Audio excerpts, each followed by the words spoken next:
irez là-bas amener nos salutations de l'autre côté. Amen.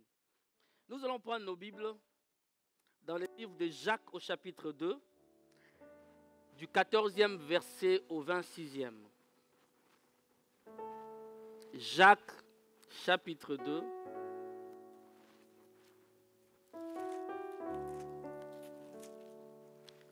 C'est après l'épître aux Hébreux.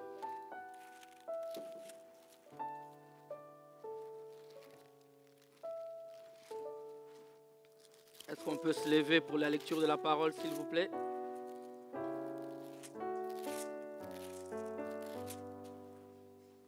Nous commençons au verset 14. La Bible dit: mes frères, que sert-il à quelqu'un de dire qu'il a la foi s'il n'a pas les œuvres?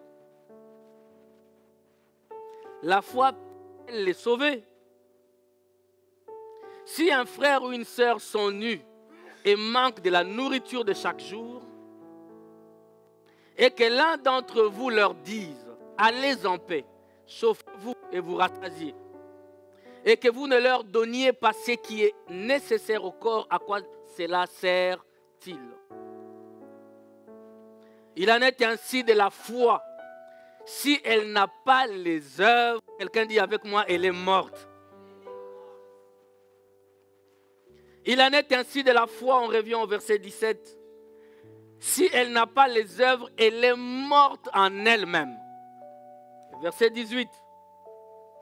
Mais quelqu'un dira: toi tu as la foi et moi j'ai les œuvres. Montre-moi ta foi sans et moi. Quelqu'un dit: et moi. Je te montrerai la foi par mes œuvres. Alors y a-t-il des enfants de Dieu qui peuvent donner un amen à ça? Verset 19. Tu crois qu'il y a un tel Dieu? Tu fais bien. Les démons les croient aussi et ils tremblent. Veux-tu savoir, ô homme vain, que la foi sans les œuvres est inutile? Abraham, notre père, ne fut-il pas justifié par les œuvres lorsqu'il offrit son fils Isaac sur l'autel? Tu vois que la foi agissait avec ses œuvres, et que par les œuvres, la foi fut rendue parfaite. Ainsi s'accomplit ce que disent les Écritures. Abraham crut à Dieu, et cela lui fut imputé à justice. Et il fut appelé ami de Dieu. Verset 24. Vous voyez que l'homme est justifié par et non par la foi seulement.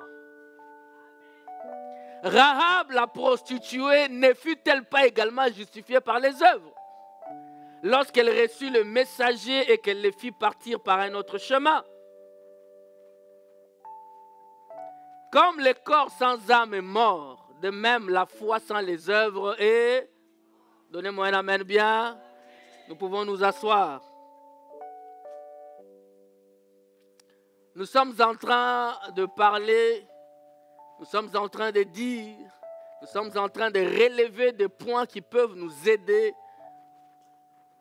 chacun de nous à manifester Jésus dans ta vie, dans sa vie plutôt. Amen.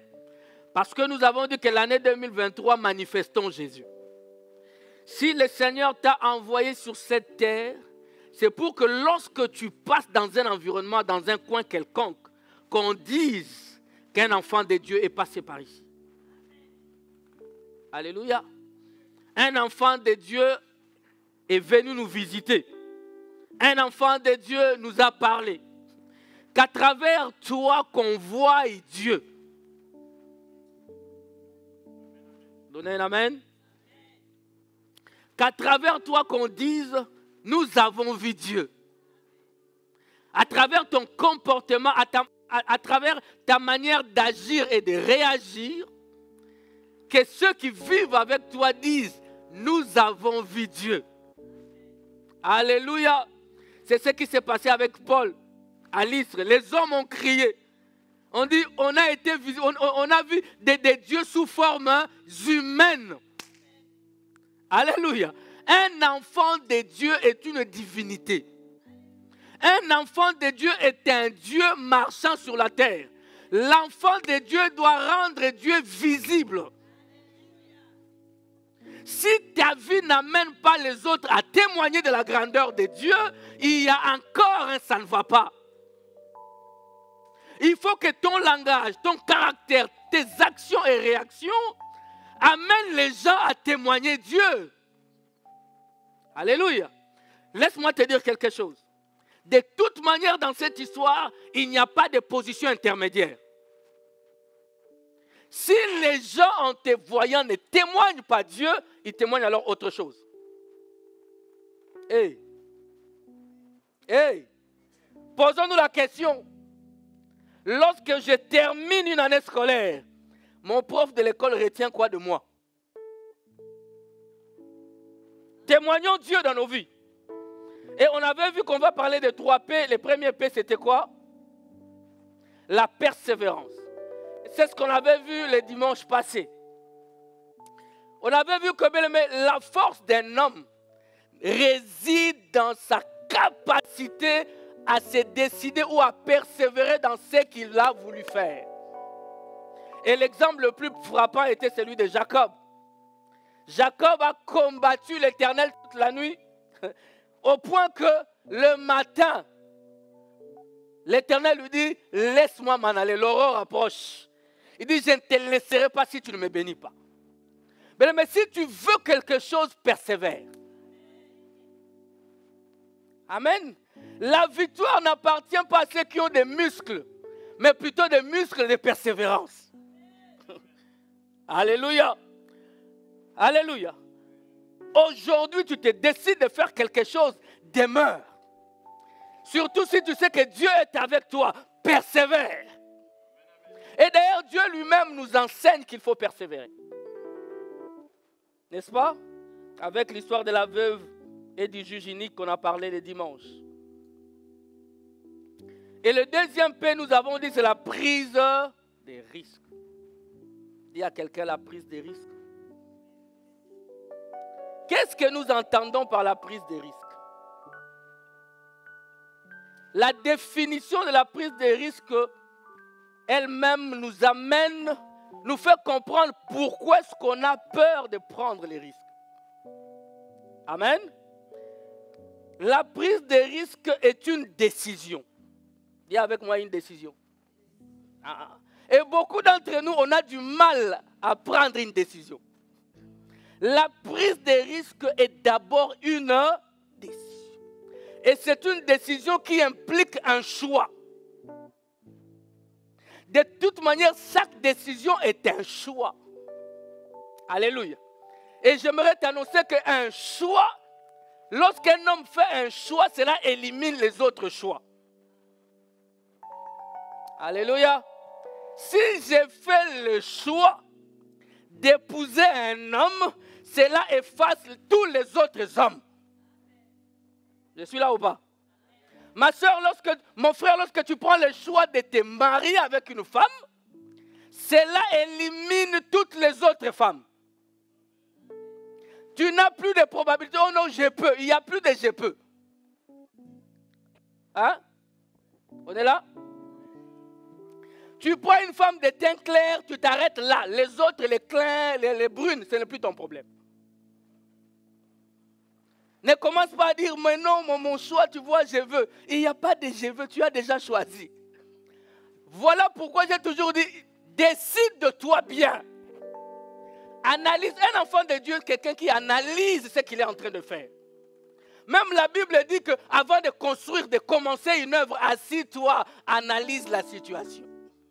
Ne te marie pas par un coup de foudre. Ne prends pas de décision sur un coup de tête. Alléluia. La prise de risque est une décision qui implique un choix et cela se caractérise par un degré d'échec ou de réussite. C'est-à-dire que tu dois décider, ta décision doit être portée sur un choix et ce choix que tu fais te conduira soit dans la réussite, soit dans l'échec. Est-ce que tu comprends la prise de risque? Raison pour laquelle beaucoup de gens ne prennent pas ces risques. Ne prennent pas de risques parce qu'ils n'ont pas ils ont peur d'échouer. Ils ont peur de décevoir. Mais dans la vie aujourd'hui, je veux te montrer que ta vie, il n'y a que toi et Dieu dans ta vie. Il n'y a que toi et Dieu. Ton voisin qui te sourit là, il n'a rien à faire dans ton choix. Il y a des gens qui ne t'acclameront que lorsque ça ira. Dans nos vies, vous savez, on a des observateurs. Comme on m'a envoyé une vidéo sur TikTok d'un garçon TikToker. Il dit que sur les TikTok, les WhatsApp, là, il a transformé ça en écriture biblique. Ici, c'est chapitre combien, verset 2. Il y en a qui regarderont tes statuts sans commenter. Mais ils regardent les statuts. Amen. Ah là là là là. Frère, il y en a qui regardent tout ce que tu fais. Mais ils commentent, en fait, ils ne te poussent jamais de l'avant. Mais les jours où tu échoueras, tu sauras qu'ils te suivaient dès le départ. Oh my God. Les jours où tu réussiras, tu comprendras qu'il te dira, j'ai toujours prié pour toi. Mais comment, dis-moi que tu pries pour moi, dis-moi que tu me soutiens. C'est dans des moments de galère là que j'ai besoin d'un homme qui me dit, va de l'avant. Donnez-moi un amen, frère. Alors, ce que tu dois comprendre, prendre les risques, t'introduit soit dans l'échec, soit dans la réussite. Alors, n'aie pas peur d'échouer. Et parce que sur cette terre, nous sommes appelés à échouer. Amen. Mais nous sommes appelés à faire, à refaire la même chose jusqu'à ce que ça va réussir. Est-ce que vous le savez? Il y a un homme qui a crié un jour, Eureka, j'ai trouvé. Vous savez, l'histoire raconte qu'il a essayé par rapport à l'électricité. Il a essayé, ça ne marchait pas, ça ne marchait pas. Les gens se moquaient de lui, mais il continuait. Donnez-moi un amen, frère. Peu importe ce qui t'entoure, si tu sens dans ton cœur que tu dois marquer ta génération, mais lève-toi et marque-la. Les gens t'acclameront lorsque ça va réussir. Alléluia. Ils vont constater que tu es un bosseur. Ils écriront des livres sur toi. Alléluia. Laisse les gens suivre. Mais toi, fais ce que Dieu te pousse à faire. Personne d'entre nous sur cette terre ne voudrait quitter ce monde sans accomplir les promesses de Dieu. Les promesses qui ont été dites sur sa vie. En tout cas, c'est mon cas. Moi, je ne vais pas quitter ici comme ça. Si toi, tu veux rester comme ça jusqu'à... C'est ton problème. Moi, les promesses de Dieu sur ma vie doivent s'accomplir. Je ne dois pas partir plus tôt ni plus tard. Je dois quitter cette terre au temps T. Le temps marqué par Dieu lui-même. Et si c'est le temps de Dieu, mon frère, ma soeur, tu dois accomplir quelque chose pour Dieu. Donnez-moi un amen, frère. Alléluia.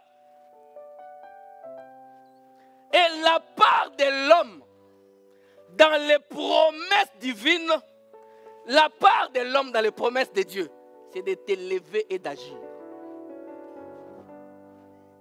Donnez-moi un amen, frère. Je veux te le dire vrai, frère, Dieu ne fait pas tout. Il y en a qui viennent au Seigneur et disent, non, Dieu ne fait pas tout. Dieu ne t'apprendra pas, ma soeur, à comment ranger ta chambre. Tu veux te marier, mais range ta chambre. Tu veux que Dieu vienne dans ta chambre et te dise, lève-toi. L'onction pour ranger des chambres, ça n'existe pas. Il faut la force de toi-même. Lève-toi, range ta chambre.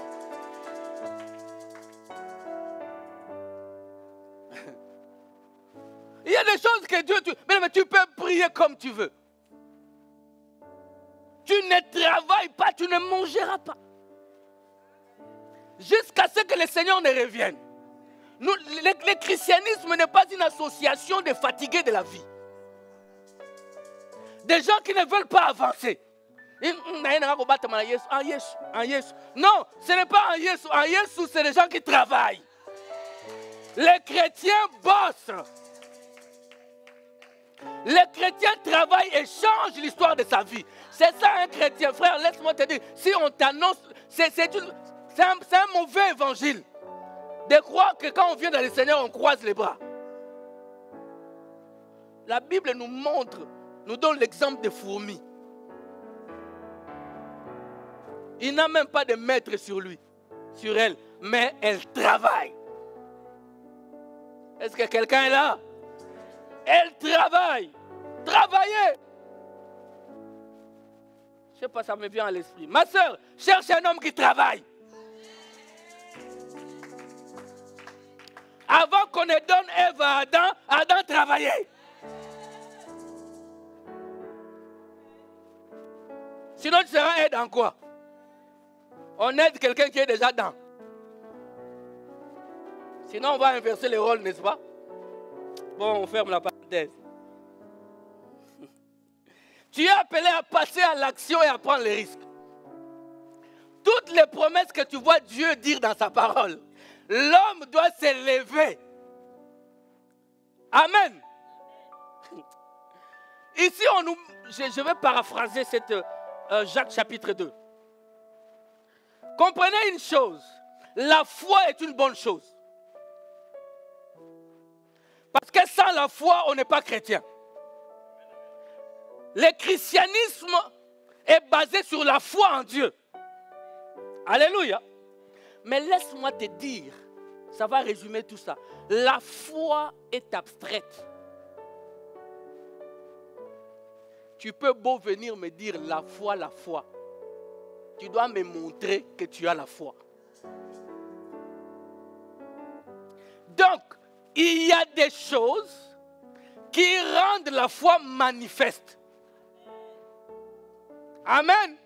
Je suis un homme de foi. Où sont les œuvres? Parce que moi, je ne suis pas là pour sonder le cœur et les reins. Même Dieu lui-même, la Bible dit que la parole de Dieu a été écrite par le Saint-Esprit. Le Saint-Esprit qui sonde le cœur et les reins, il dit ta foi sans les œuvres, elle est morte. Donc quand quelqu'un te dit j'ai la foi, mais on ne voit pas les œuvres, c'est-à-dire qu'il n'a pas la foi. La foi ne se déclare pas. My God.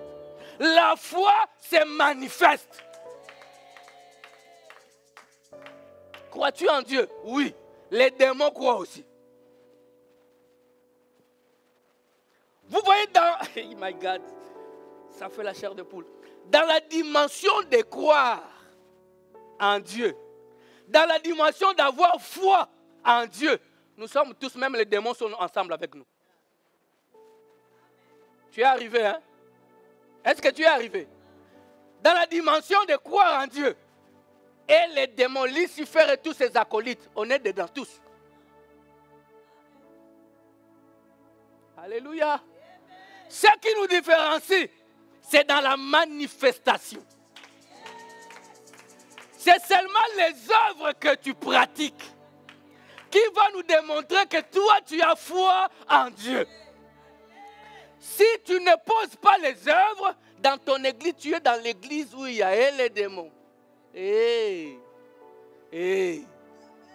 On est tous un, on ne sait pas qui est qui. Quand je dis, oh je crois en Dieu, les démons disent Amen. Les enfants de Dieu aussi disent Amen. Mais lorsqu'on quitte l'église, lorsqu'on commence à poser les actes, c'est alors que nous saurons. Tu es de quelle assemblée? Assemblée des démons ou des enfants? Ah, donnez-moi un amen bien, frère. Choisis ton camp. Je viens dire à quelqu'un, choisis ton. Parce que les diables, ils croient. Quand on dit le Seigneur qui a créé les cieux de la terre, les démons se lèvent, ils disent Alléluia. Mais ils pratiquent autre chose. Et toi, tu es de quelle catégorie? Amen. Alléluia. Je vous ai toujours dit, si Jésus était resté au ciel, maman, en nous disant seulement je vous aime, nous ne serions pas sauvés. Hein? Toi qui aimes qu'on te dise seulement je t'aime. Moi aussi j'aime. Tout le monde aime qu'on lui dise ça, n'est-ce pas? Mais on n'aime pas aussi. On aime aussi qu'on passe un peu à... Toi tu m'aimes, mais tu me donnes des coups. C'est-à-dire que ce n'est pas normal. Amen. Toi tu m'aimes, mais tu me trompes. Ce n'est pas normal. Ton amour pour moi là est à redéfinir. Il faut le redéfinir, n'est-ce pas? Si Jésus était resté sur son trône, je vous aime mes enfants, je vous aime, nous n'allions pas être sauvés. L'amour, bien aimé, on n'a pas besoin de trop parler. Montre-moi que tu m'aimes. La Bible dit car Dieu a tant aimé le monde. Et quand il fait, il a, oh my God, si tu m'aimes, donne. Donne un peu de ton temps, non? Donne un peu de ton temps. Toi, tu m'aimes chaque fois qu'on t'appelle, je suis occupé. Que ton amour pour moi là est compliqué. Et suspect, maman, oui. Suspect. N'est-ce pas? Ça montre que tu es de retour. Ton amour pour toi là est suspect. Parce que si tu m'aimes, tu dois donner. Tu dois le manifester. Tu dois le démontrer. Il y a des signes qui ne trompent pas qu'on aime une personne. Jésus nous a tellement aimés, il nous a tout donné.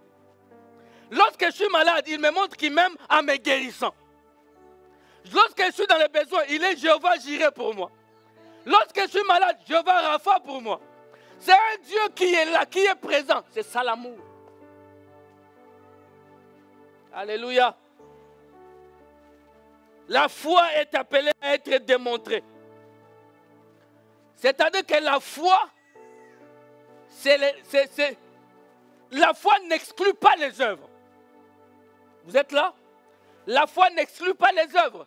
Mais c'est par les œuvres que nous constatons que tu as la foi. Aussi longtemps qu'on ne voit pas les œuvres, nous ne pouvons pas dire que tu es un homme de foi. Amen. J'aime le verset 20, il dit que la foi sans les œuvres est inutile. Donc, ça ne vaut rien. Ça ne vaut rien. Et là, la Bible elle-même commence à citer des hommes. Il dit Abraham. Dis avec moi Abraham. Y a-t-il des fils d'Abraham ici? Des filles d'Abraham sont là? Bien aimé, la Bible dit Abraham. Parlons un peu d'Abraham. Dieu lui dit, sors de ton pays. Dieu n'a pas pris les jambes d'Abraham pour l'amener dehors.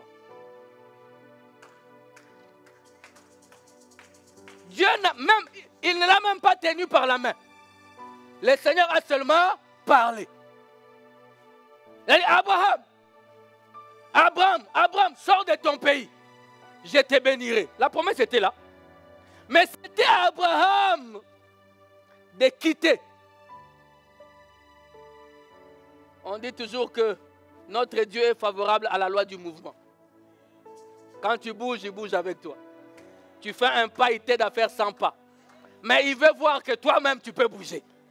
Parce que tu es censé prendre les risques. Dis avec moi, prendre les risques. Abraham a pris les risques de quitter son pays, de quitter sa patrie, de quitter tous les souvenirs de sa vie et de se lancer vers l'inconnu. Alléluia. De se lancer vers l'inconnu. Abraham a pris les risques, frère. C'est que beaucoup d'entre nous n'arrivent pas. C'était des risques énormes. On l'a tenu par la main. Non, Abraham lui-même. Et je vous ai toujours dit, la Bible ne dit pas comment est-ce que Dieu a parlé à Abraham. Est-ce en songe? En vision? Est-ce que par la pensée? Vous êtes silencieux. On ne sait pas. Est-ce par conviction? Est-ce par révélation? Dieu dit seulement à Abraham, sors de ton pays, je te bénirai. C'est venu comment? Mais des fois, vous savez, quand quelqu'un marche dans la crainte de Dieu, dans la droiture, quand les convictions montent, sache que c'est Dieu qui parle.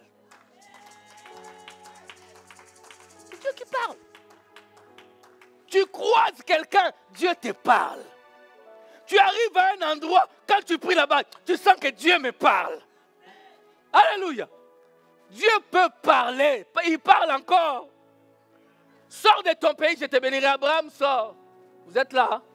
Et la Bible dit que Dieu donne enfin à Abraham son fils. Il lui donne Isaac. Vous êtes là?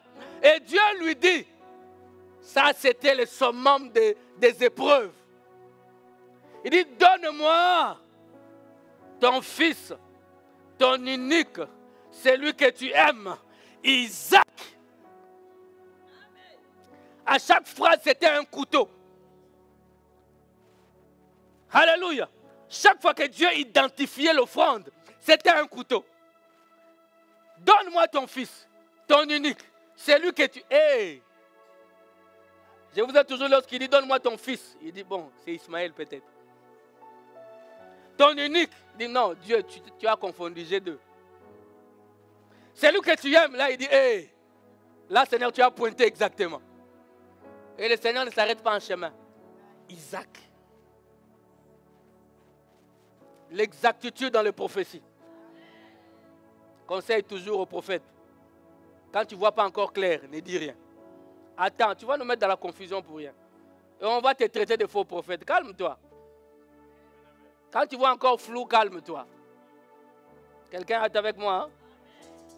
La Bible dit que, c'est dans Genèse 22, au verset 1. Après ces choses, Dieu mit Abraham à l'épreuve. Et lui dit à Abraham, il répondit, mais voici. Dieu dit, prends ton fils, ton unique, celui que tu aimes, Isaac, va-t'en au pays de Morija, et là offre-les en holocauste. Sur l'une des montagnes que je te dirai. Amen. Abraham se leva de bon matin. Donnez-moi un amen. La Bible n'a pas dit que Dieu réveilla Abraham. C'est Abraham lui-même. La Bible dit qu'il se leva pour aller accomplir la mission que Dieu lui a confiée. Frère, tu veux faire des choses avec Dieu, tu as ta part de te lever tôt le matin. Prends un peu le risque de quitter ton lit. Tu aimes trop ta couette. Vous savez, il y en a qui investissent dans leur sommeil. Hein? Il y en a qui investissent dans leur sommeil. Un oreiller comme ça, un matelas ergonomique, parce que le médecin a dit, quand tu investis dans ton sommeil. Et la Bible dit que Dieu n'aime pas le sommeil. Le sommeil te rendra pauvre. Oh, le médecin a dit qu'il faut quand même beaucoup dormir. L'homme doit dormir. L'homme qui va beaucoup dormir sera beaucoup pauvre.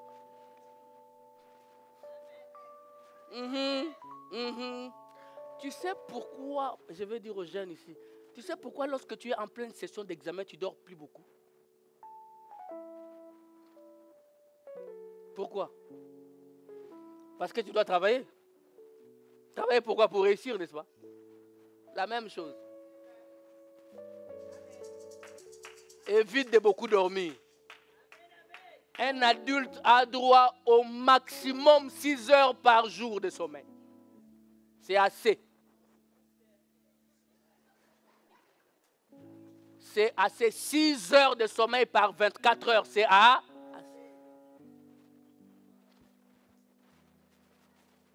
Il y en a ici, là. C'est 12 heures fois 2. Fois 2.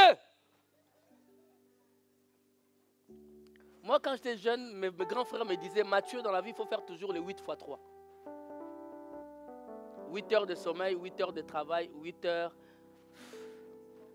de détente. Amen. Alléluia. 8 heures, 8 fois 3. Mais il y en a ici, là. 12 heures de sommeil. Mais tu fais comment? Mais tu rates beaucoup de choses. 8 heures en train de dormir, mais tu as raté beaucoup de choses. Fais 8 heures de sommeil fois 30 ans.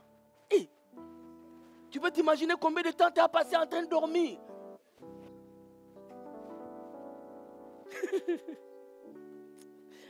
Abraham s'est levé et passa à l'action.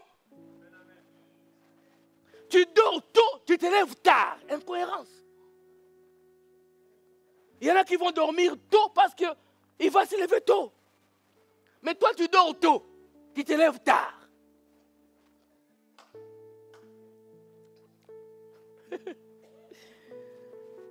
Quand je suis arrivé ici, j'étais choqué. Il y a une vingtaine d'années. J'étais à l'ULB, à l'université. On m'avait acheté un réveil. En plus, c'était en hiver. Les étudiants, on arrive souvent en hiver. J'ai mis ça là, les réveils a sonné à 6 heures. J'ai ouvert ma fenêtre des chambres d'étudiants où j'étais, je regarde dehors, il faisait noir. Il faisait encore sombre. Moi, j'ai dit non, le réveil s'est trompé. Le réveil a déconné. Je suis allé me rendormir. Je me suis réveillé 8 heures. Le temps de me laver. Quand je sors, j'ai constaté que la vie avait déjà commencé. Pour ne pas dire commencer, la vie ne s'est pas arrêtée en fait. Il y a des situations qui t'enseignent. Ça t'enseigne. J'arrive à l'université, d'abord c'était à Solbosch ici. Je ne sais même pas où est ma salle de classe, de cours. Je ne savais pas. J'ai fait pratiquement 1 heure en train de chercher. La faculté d'économie, les cours d'économie monétaire, c'était où? Quand je rentre, tout le monde a fait ça. Ils ont dit, voilà les Kokumbo ici. L'étudiant noir. Amen. Mais vous savez, j'aime pas les retards, moi. Mais c'était... Et ça m'a encore confirmé dans ma situation. Frère, apprends à t'élever et à prendre les risques d'accomplir ce que Dieu déclare sur ta vie. Apprends à t'élever, ma soeur, mon frère. Ne sois pas là comme perdu, comme abandonné. À 30 ans, tu es dans le désespoir. Comment est-il possible? J'irai plus loin. À 50 ans, tu désespères. Comment est-il possible? Alléluia. Abraham, plutôt Moïse, à 80 ans. Dieu lui dit, prends ton bâton, retourne. Ah, Dieu peut encore compter sur toi jusqu'à 80 ans. Mais toi, à 50 ans, tu perds espoir. Alors que les yeux de Dieu comptent sur toi. Ah, qu'un enfant de Dieu me donne un amen. Le Seigneur compte encore sur toi pour sauver les âmes. Il compte encore sur toi pour guérir les malades. Mais toi, à 50 ans, ta vie est finie.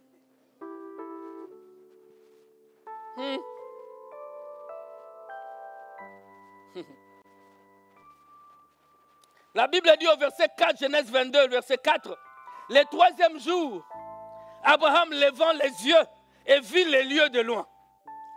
Et Abraham dit à ses serviteurs au verset 5, restez ici. Oh, donnez-moi un amen bien. Avec l'âne.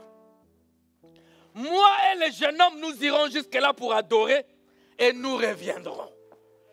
Ah, my God. Ah, quelqu'un dit Abraham. Ah, Abraham. Il dit, restez ici. Frère, comme on va le voir plus loin, peut-être le dimanche prochain, parce que certainement il est 30. La Bible dit, Abraham leur dit, restez. N'ayez pas peur, on va le voir, n'ayez pas peur de perdre certaines personnes. Ce qui ne nous permet pas de prendre les risques, c'est la peur de perdre les gens. Mais ce sont des gens. Et ce ne sont pas les seules personnes sur la terre. Si je vous perds en Belgique et que je prends le risque d'aller en France, je trouverai les gens. Oh. Qui sont-ils? C'est eux ton souffle de vie? Vous savez, quand on vient en Europe, il y a des choses qui se passent. Nous qui venons du bled. Vous d'ici, vous ne comprenez pas certaines choses. Quand j'ai quitté, j'avais déjà des amis. Vous comprenez? J'arrive ici. Une année après, des amis aussi. Maintenant, ton ami qui est resté, il s'efface que son anniversaire ne t'a pas appelé. Mais moi, j'ai un ami ici, qui à mon anniversaire, il m'a donné un cadeau. Tu comprends, hein? On se visite.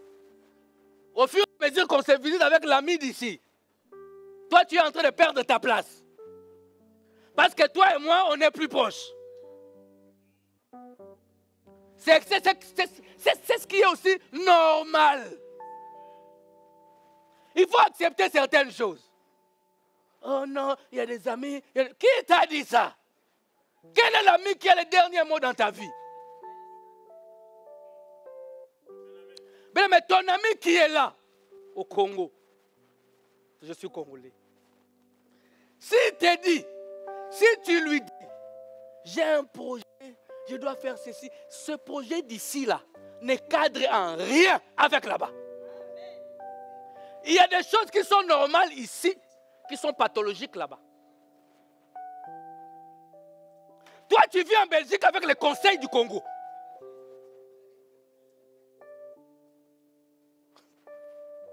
Parenthèse ouverte ou fermée. Amen. Il y a des personnes qu'on ne peut pas, qu'on ne peut marcher avec eux que 3 jours. Et toi aussi, si quelqu'un te dit 3 jours après, je ne veux plus avec toi, laisse. Où est le problème?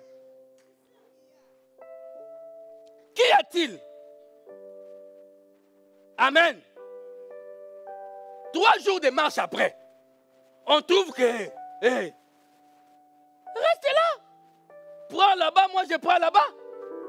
Abraham, le père de la foi, c'était un preneur de risques. Oh my God.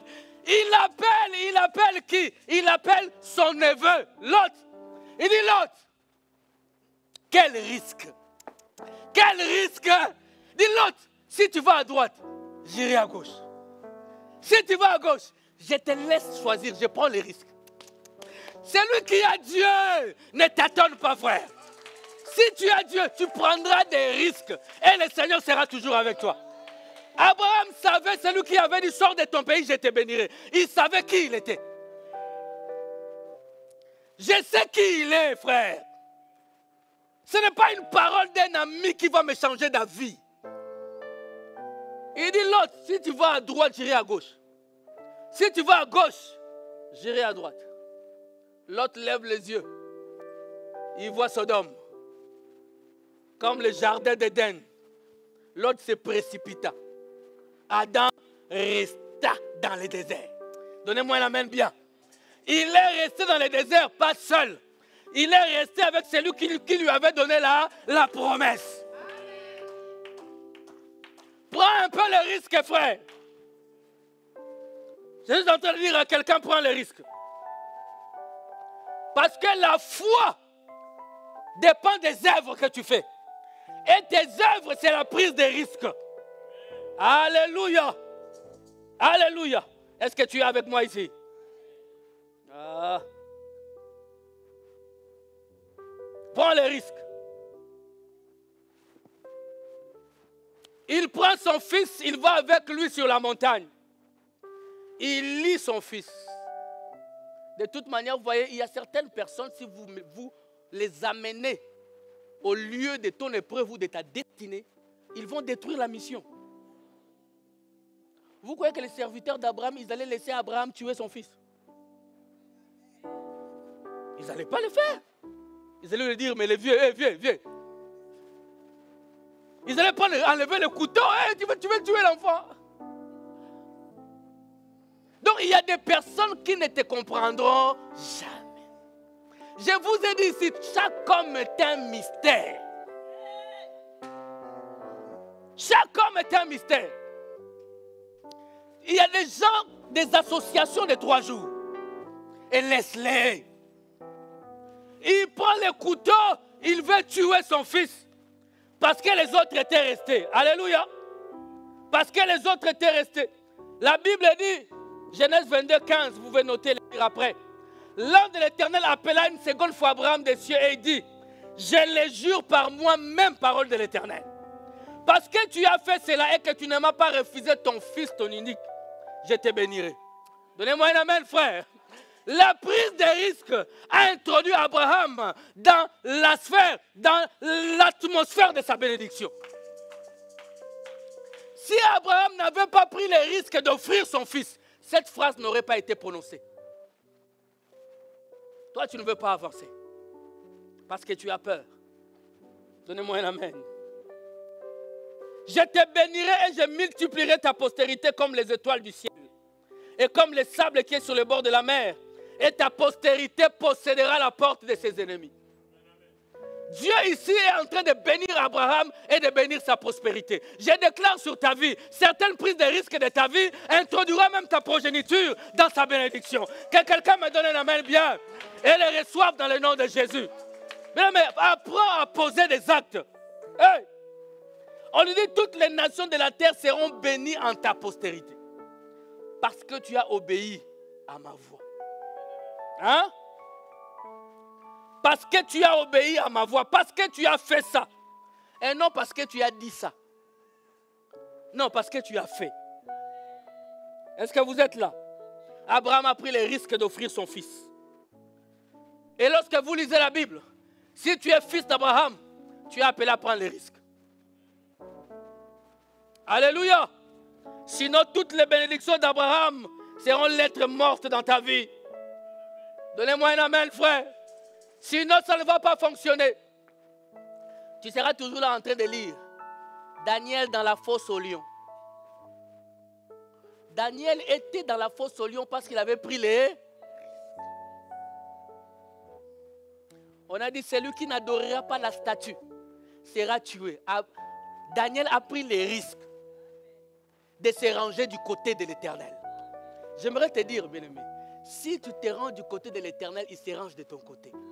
Si tu prends les risques d'obéir à Dieu, sache qu'il va se lever pour ta vie. Amen. Alléluia. Prenons ces risques. Daniel a dit non, je n'adorerai pas les statues. Et quand vous lisez la Bible dit qu'on a affamé les lions. Pendant qu'on affamait les lions, certainement Daniel était informé. Mais il a persévéré. Donnez-moi un amen, frère. Daniel, il était au courant qu'on affamait les lions pour les jeter dedans. Mais malgré ça, il a persévéré. Alléluia. Et quand on l'a pris, on le conduisait dans la fosse aux lions. Et Daniel savait que là, je pars pour mourir. Mais je prends les risques.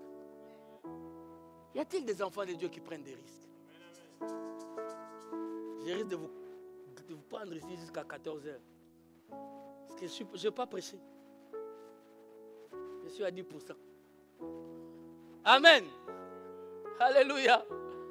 Et vous savez, je vous ai toujours dit que l'ennemi commet toujours une erreur. Amen. Je vous ai toujours dit qu'il fallait les mettre dans la fosse au tigre. Hey! Il fallait les mettre dans la fosse au guépard. Il a commis l'erreur, mettez-le dans la fosse au léopard. Il a commis l'erreur de les mettre dans la fosse au lion. Oubliez que notre Dieu, c'est le lion de la tribu de... J'aime le Seigneur. C'est-à-dire, l'enfant du lion est un lion. En fait, Daniel allait vers ses semblables. Aïe, aïe, aïe. Mais quand tu prends les risques, sache que tu t'approches de ceux qui sont comme toi. Est-ce que tu comprends? Quand tu prends les risques, ça dit que tu es en train de laisser certaines personnes. Et tu t'approches à ceux qui te sont semblables. En fait, lorsque tu prends les risques, c'est comme un aigle qui est avec des poules, avec des canards. Mais lorsque l'aigle prend le risque de monter dans des espaces, dans des dimensions où les canards ne peuvent pas monter, il va retrouver les autres aigles. Aïe, aïe, aïe, aïe, aïe. Je suis en train de te dire, fouille la basse-cour. Laisse les canards avec leur commérage. Laisse les poules avec leurs bagarres. Monte dans la dimension des aigles. Tu vas retrouver tes semblables. Alléluia. L'erreur, la première erreur de l'ennemi, c'est de mettre Daniel dans la fosse au lion. Et la Bible dit, quand il le met dans la fosse au lion, il prend une pierre pour fermer la fosse au lion. Ah, donnez-moi un amen, frère. Oubliez que la Bible dit, il n'y a qu'un seul rocher des âges. La pierre qu'on rejetait, ceux qui bâtissaient, est devenue la principale. Hein? Wouh! Frère, lorsque le Seigneur approcha, les pierres et pierres. Alléluia! Laisse-moi te dire, prends les risques. Est-ce que je parle à des enfants de Dieu? Tu es prêt à prendre des risques? Amen. Prends les risques. Et lorsque tu regardes, Daniel était un fils d'Abraham. Est-ce qu'il y a des enfants d'Abraham ici? Daniel était un fils. Il a pris les risques comme son père. Et le Seigneur est descendu. Amen. Et vous savez, à Babylone, Daniel n'était pas seul. Il y avait Anania, Azaria et Misraël. Amen. Shadrach, Meshach, Aben. Ils étaient avec lui. Et aussi, ils ont refusé. On leur a dit, vous, si vous refusez, vous irez à la fournaise. Ils ont pris les... Mais laisse-moi te dire, quand tu prends les risques, on parlera de toi maintenant. Là. Alléluia. Amen. Ah, j'ai du mal à couper. Parce que je n'ai pas encore dit tout ce que j'ai à dire. Mais bon, hein, il fait beau dehors. Amen. Nous voyons ici que les 3 Hébreux ont dit aussi, nous prenons les risques. Ils ont dit au roi, écoute, notre Seigneur, il va nous délivrer. Il va nous délivrer de ta main. Et puis ils lui ont dit, même s'il ne nous délivre pas, sache qu'au roi, nous n'adorerons pas les statues. Ça, c'est prendre les risques. Toi, moindre épreuve, tu lâches prise. Parce que ton chef te harcèle, tu lui donnes ton corps. Silence radio. Qu'est-ce que j'ai agi? Harcèlement, c'est quoi? Quand tu m'appelles au travail, je rentre chez moi, j'écoute la parole de Dieu. Amen. Tu vas me renvoyer. J'ai dit que tu vas me... Amen. Sinon, c'est toi qui seras renvoyé. Parce que je ne suis pas n'importe qui. Vous ne savez pas qui vous êtes. Je ne suis pas n'importe qui. Tu seras renvoyé. Les chefs là qui te dérangent là. Prends les risques. Prends les risques de les regarder dans le blanc des yeux. Puis je suis enfant de Dieu. Comme tu me vois là. Je suis célibataire. Je ne suis pas marié. Mais mon corps est le temple du Dieu Tout-Puissant. Quelqu'un dit, pasteur, je vais dire ça comment? Ils ne savent même pas que je suis chrétien.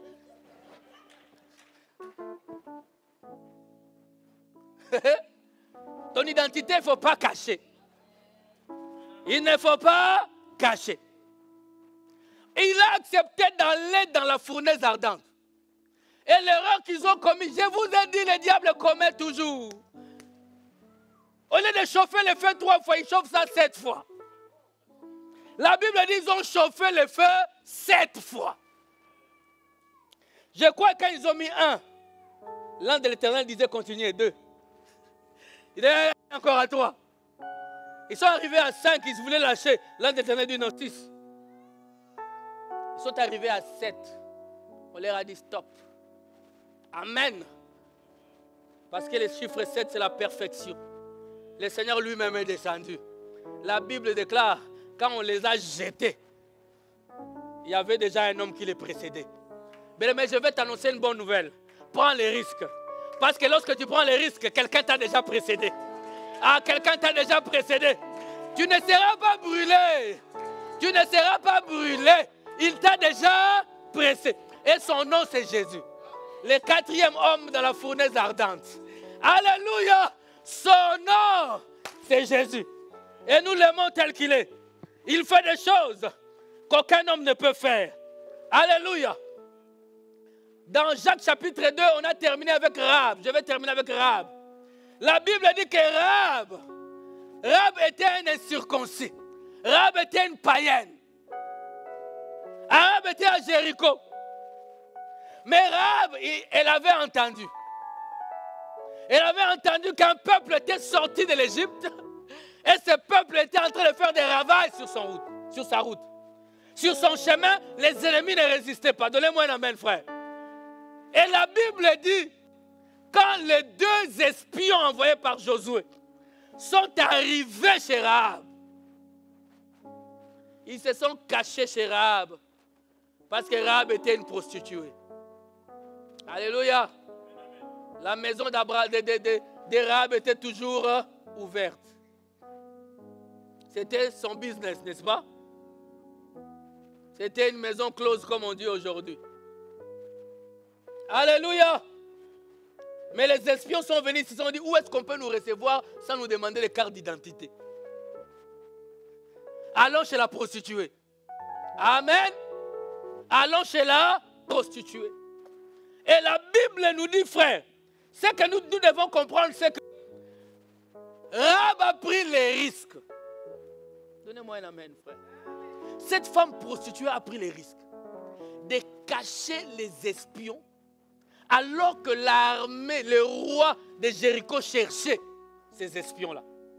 Elle a pris les risques de les cacher. Elle a pris les risques. Elle pouvait mourir. Mais elle a pris les risques de faire une bonne œuvre. Elle a pris le risque de cacher les serviteurs de Dieu. Mon frère, ma soeur, qu'est-ce que tu fais, toi, des serviteurs de Dieu? Qu'est-ce que tu fais des envoyés de Dieu si ce n'est les critiquer? Hein? Moi, j'aime le pasteur Mathieu parce que lui, il ne parle pas beaucoup d'argent. Si tu viens ici parce qu'on va rentrer dans l'argent maintenant. Mais c'est promis, hein? Ah, je promets. Je promets. Parce qu'on doit acheter, n'est-ce pas? Donnez-moi un amen bien, non? Il faut parler d'argent, il faut prendre les risques de s'aimer pour récolter. Celui qui ne donne pas s'appauvrit. C'est un économiste qui vous parle. Un enfant de Dieu aussi. Donc vous pouvez prendre ça au sérieux. Celui qui ne donne pas s'appauvrit. Vous êtes là? Est-ce que vous êtes là? Rahab a pris les risques et elle a été récompensée. Rahab, elle a caché les espions et elle a parlé avec eux. Il dit, je sais que vous êtes très forts. Je sais quand vous allez revenir. D'ailleurs, l'armée ici de Jéricho, on a déjà peur. Amen. On ne compte que sur les murs ici. Parce que si vous rentrez ici, vous allez nous tuer. Mais quand vous reviendrez, souvenez-vous de moi. Quelqu'un est avec moi? De quand vous allez revenir, souvenez-vous. Et la Bible dit, les espions lui ont dit, nous quand on reviendra, peut-être ça ne sera pas nous. Mais l'armée d'Israël va entrer. Et quand l'armée va entrer, toi, prends seulement un fil cramoisi. Mets ça sur ta porte. Alléluia. Mets ça sur ta porte. Nous allons donner l'ordre que la maison sur laquelle vous trouverez le fil cramoisi ne soit pas touchée. Qu'est-ce qui a fait ça? La prise de risque. Et laisse-moi te dire, toute la vie de Rahab, après ça, c'est prise de risque. Parce que normalement, elle a fermé boutique. Vous êtes là avec moi? Elle a fermé boutique. Elle a dit à sa famille, rentrez. Moi, je ne sais pas quand est-ce qu'ils reviendront. Ils m'ont dit seulement qu'ils reviendront. My God! Jésus est parti et t'a dit qu'il reviendra. Prends le risque de marcher dans la crainte de Dieu. J'ai dit à quelqu'un, prends le risque de craindre Dieu. Fuis l'impudicité. Fuis le monde, l'ivrognerie et tout ce qui s'y trouve. Prends le risque. Vous savez, Rahab au ciel, hein, Tu peux lui demander, mais comment as-tu fait? Du jour au lendemain, elle a changé de vie. Pour gagner la vie éternelle, change de vie. Prends le risque d'abandonner des amis qui ne glorifient pas Dieu avec toi. Parce que Rahab, si les espions, si l'armée était venue chercher les espions chez Rahab, c'est que Rahab était connu. J'ai toujours dit que Rahab avait la prostitution d'un certain niveau. Ce n'était pas la prostitution de la rue. Elle fréquentait des personnes des hauts gradés de l'armée. Mais du jour au lendemain, sa vie elle a fermé. Toi aussi, ma soeur, mon frère, prends la décision de dis avec moi changer. Tu n'as pas dit je vais te le faire dire. Prends la décision de changer. Tu veux voir Dieu agir dans ta vie, change. Prends les risques de quitter les amis qui te conduisent dans la boîte de nuit. Prends les risques. De quitter les amis qui sont là en commérage avec toi. Prends-les. Est-ce qu'on peut se lever dans la présence de Dieu, s'il vous plaît? Prends les risques. Alléluia. Je vais prendre les risques sans tenir compte si je vais échouer ou réussir. Mais parce que l'Éternel est avec moi, tout va bien.